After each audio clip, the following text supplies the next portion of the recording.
Awakening of the heart. For me, this is the real jewel in non-duality. And it's an easy one to miss or to bypass. And what do I mean by that? Well, understanding that you're not your thoughts and realizing that you're not only limited to what meets your sense perceptions, what you see with your eyes, like you're not only your body, you're not the roles you play in society. You're something deeper than that. It's almost like a rational understanding. And that can bring a lot of clarity and free us from so much suffering because we no longer have to believe everything we think. And we're not held hostage in the roles we thought we were expected to play. So that's a big relief. But it can also be a cop-out in the sense that there's less aliveness, actually, because part of that insight also means that I'm not my emotions. So when difficult emotions come up, I can just separate myself from them, be the observer of my emotions. And there's nothing wrong with that. It's not criticism towards that. It's rather an invitation or shining the light on something that can become a blockage that can not necessarily create suffering, but stop the flow of aliveness, of life, expressing in all the colors that we have, bathing in the abundance of this fascinating, amazing thing called life. And not just our life, but the life force of the universe. Yeah, awakening of the heart. And if you're new to my channel, my name is Josephine, and you are warmly welcome to to join in and stay as long as you like. And if you're a regular viewer, then warmly welcome back. I think for myself, I started meditating about 10 years ago, and then it's been a constant unfoldment. And initially, I think I thought I would reach a stage where I'm untouched by life, where I'm not my thoughts and I'm not my emotions, so I kind of put them on the sideline. I can go back to being and just be this peaceful, stable force that's a little bit above life. Well, that is not the phase that I'm in my journey right now. It's more become a very humbling, exciting, terrifying journey back into humanity, or then back into humanness, maybe. And that's what I call awakening of the heart, I think. It's almost like this realignment process. And if you've been with my channel for a while, you know that I'm not so interested in making sharp distinctions. I don't really care which words we use or how we define things, what we put in which category. It's very crucial in each conversation that we know exactly what we mean. But if we call it consciousness or emptiness or divine nature, it doesn't really matter to me exactly where we draw the line between localization and non-localization. It's not so important. So that was just a sidestep. So if you have a different definition, and I might even have a different definition at a different time. Yes, but so what I'm saying now, that I call that awakening of the heart, coming back into humanness. That is just a pointer. There's not an ultimate definition. So what that means basically is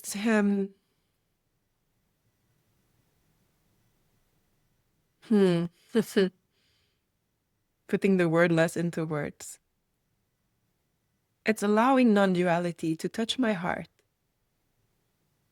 Because for me anyway, I was kind of shaped by society to live in a perspective that's in line with the narrative of our time and age, which is that I'm an individual. My consciousness arises out of the mind and or out of the brain, and I'm separate from everyone else here.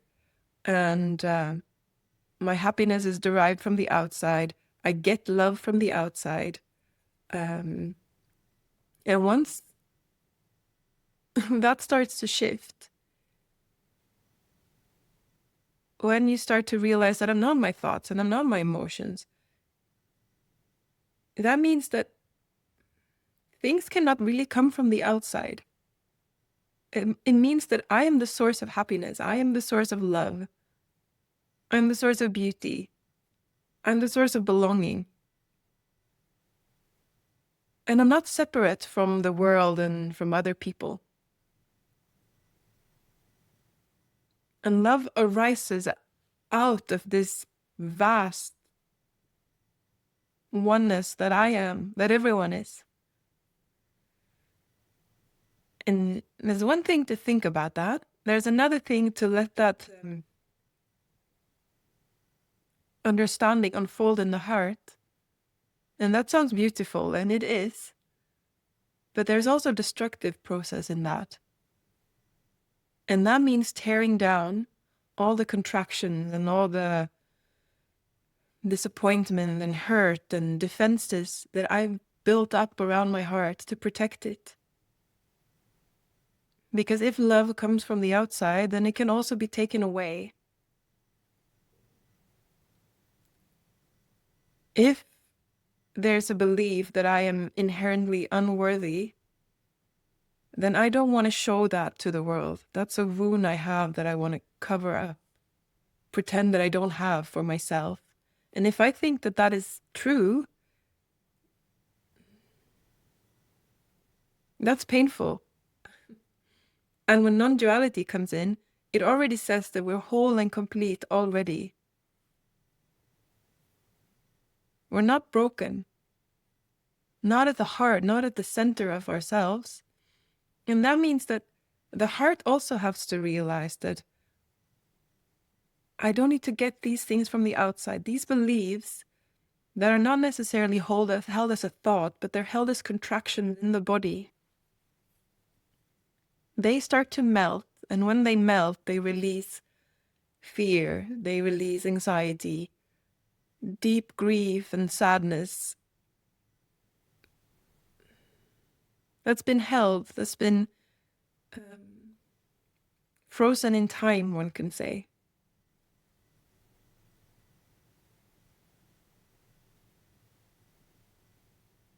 And for a nervous system or a body-mind that's built around protecting itself, it can be quite overwhelming to feel that much love and aliveness coming in to the system. And it's supportive to know that I'm not my thoughts and I'm not my emotions.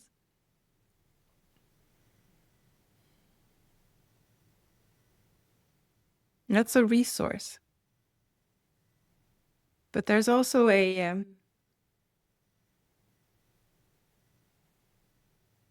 a bit of a split.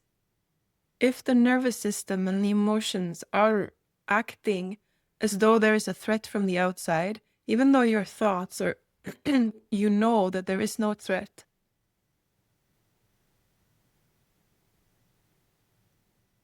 It's almost like your body-mind is your instrument for truth and for love to flow. And if that instrument has knots in it, has contractions, that life flow cannot really flow smoothly through your instrument, so to say, through your embodiment into human form. Yeah, maybe that is the closest explanation.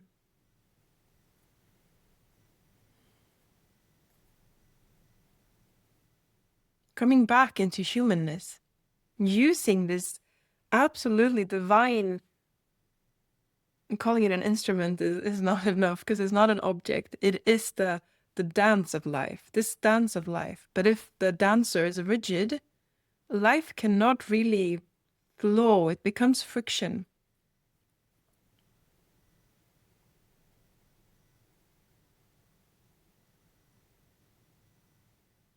And hearing this or saying this, it can easily sound as though we have an obligation to work with this, like we owe it to life to work with this contraction. The works aren't complete until we have achieved something. No, that's not at all what I'm trying to point to. It's rather an invitation for more life to flow, for more love to be expressed, celebrated with other people, with the environment, with nature. And we have the blessing to do that, because I feel it almost like a little bit, if we think about a river flowing, and then all of a sudden there's a rock standing in the way, it becomes a lot of friction and like twirls and bubbles, and it's like this pressure forming around the rock. All of a sudden it doesn't have this flow, and we have an option to remove that flow. Yes, the water will run anyway. It's not a hindrance to the river that there's a rock in the middle of it. It just works its way around it, but it also doesn't need to be there. And the same is true for our contractions. Our heart doesn't have to be our word anymore. It's okay if it is. It's just,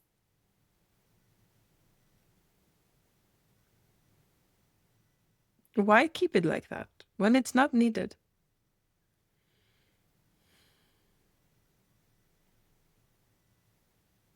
So at that stage, it almost becomes an escape to go back to being, to go back to this eternal peacefulness, and escaping our humanness. And yes, that's true. There is an abundance of peace in the background.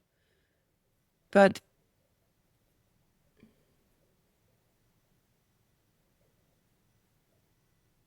to use this peace to transform the contractions.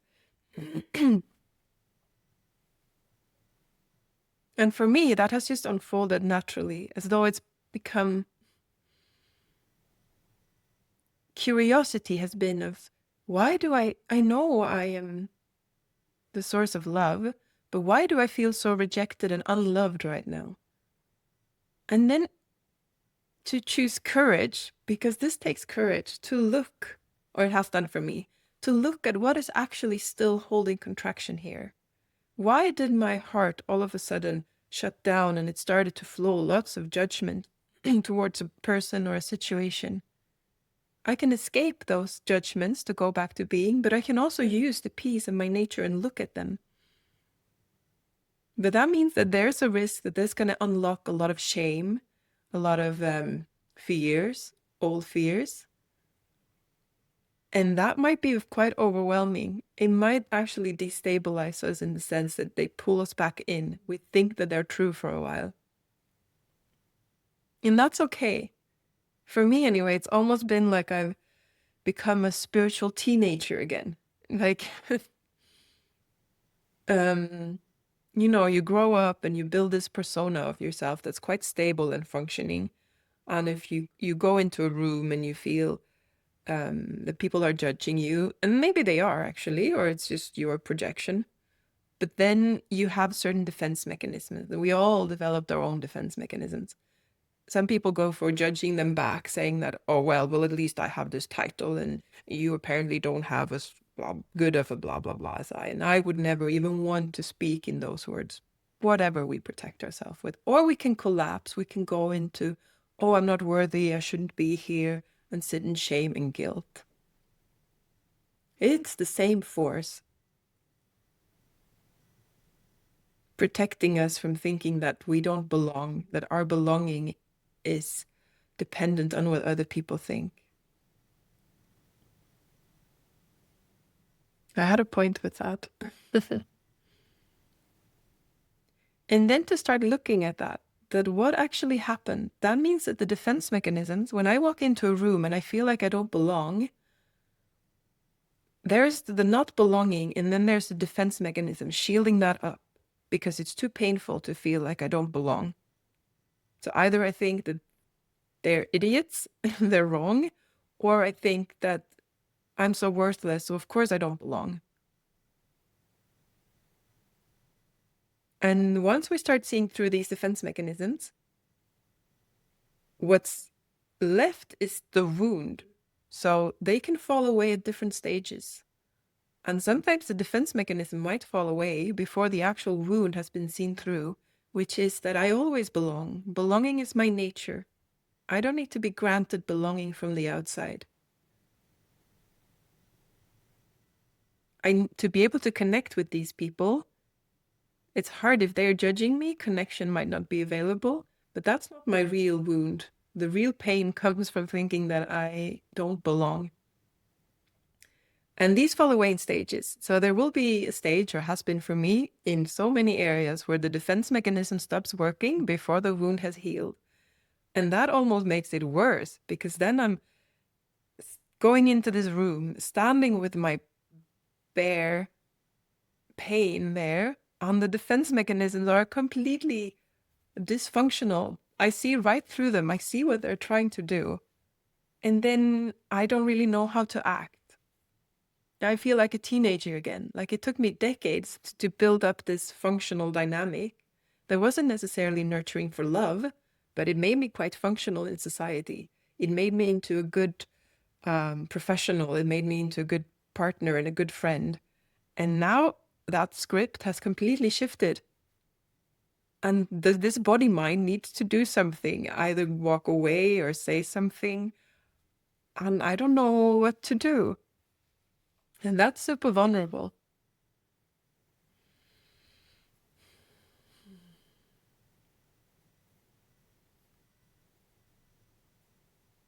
But that's the slow melting of the defense mechanisms, of opening the heart, of teaching this body mind that it is the source, it is within.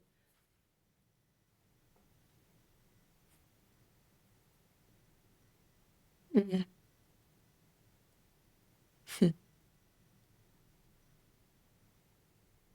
So it can feel like a step backward, actually, once your heart starts to, once the non-dual understanding starts to drop into the heart. There is more reaction, there's more emotion there all of a sudden, because once it's stable with this belief, I don't belong, and the contraction, the mind doesn't have to work so much. It's like an emotion and then a blockage that intellectualizes it, and it's contained. So you feel quite stable, but once you start opening up these, it doesn't feel so stable anymore. It feels like something is wrong. And especially if you've adopted this narrative that the spiritual path should lead only to more peace, only to more bliss.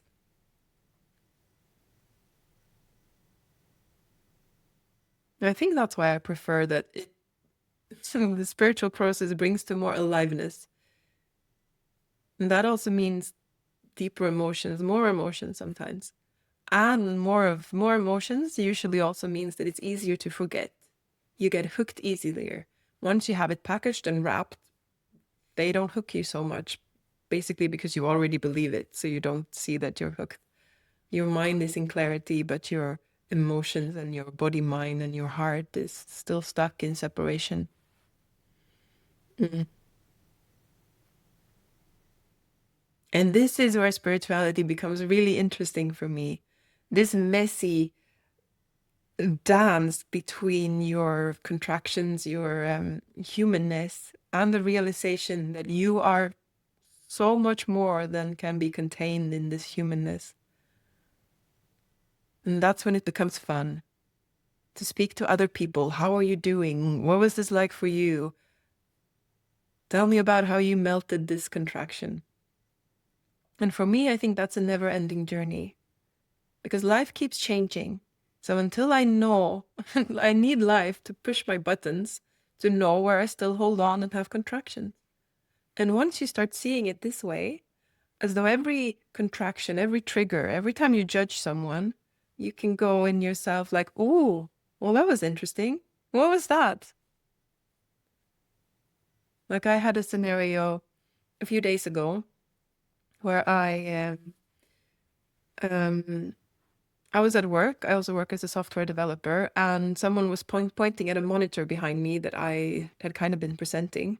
So she was standing a few meters away, pointing at this monitor and quite stern appearances. And instantly I could feel myself contracting a bit. And I can feel my mind going like, oh, she thinks she's one of those, and she shouldn't be. And I was like, hang on, my dear, that sounded like a very strong reaction to a woman pointing your direction. Yeah, but I know what she's like. She's one of those. And it's like, yeah, I don't think it's about her.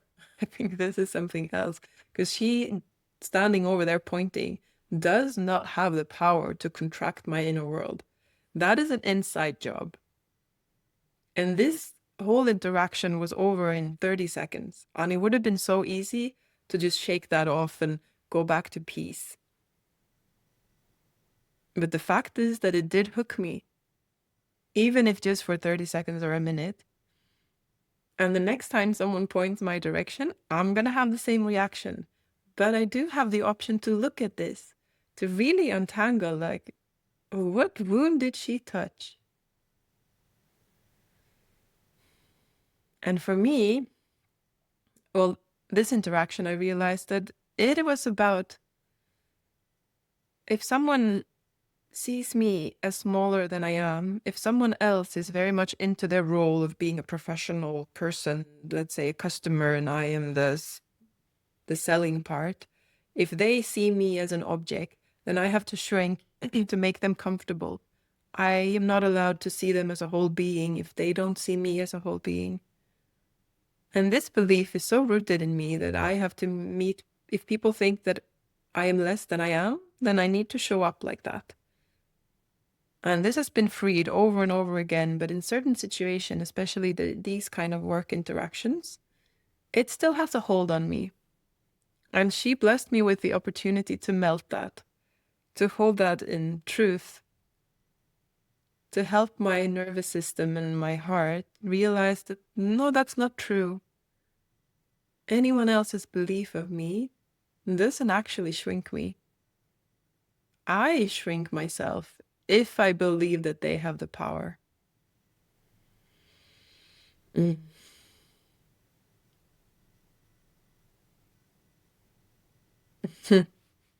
it's so much, once the heart gets that, it's just allowing this radiance that is our true nature to shine, to come through.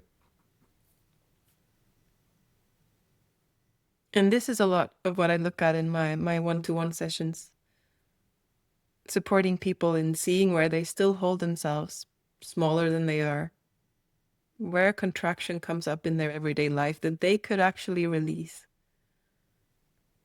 Life is such a guiding force if we want it to be, or if we allow it to teach us. If we don't see our contractions and our hooks, like emotional hooks, as failures, but as invitation for more aliveness to flow.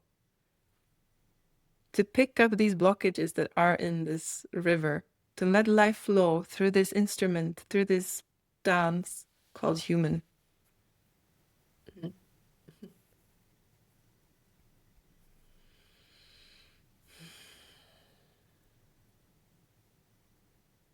What goes on behind the scenes in our inner lives?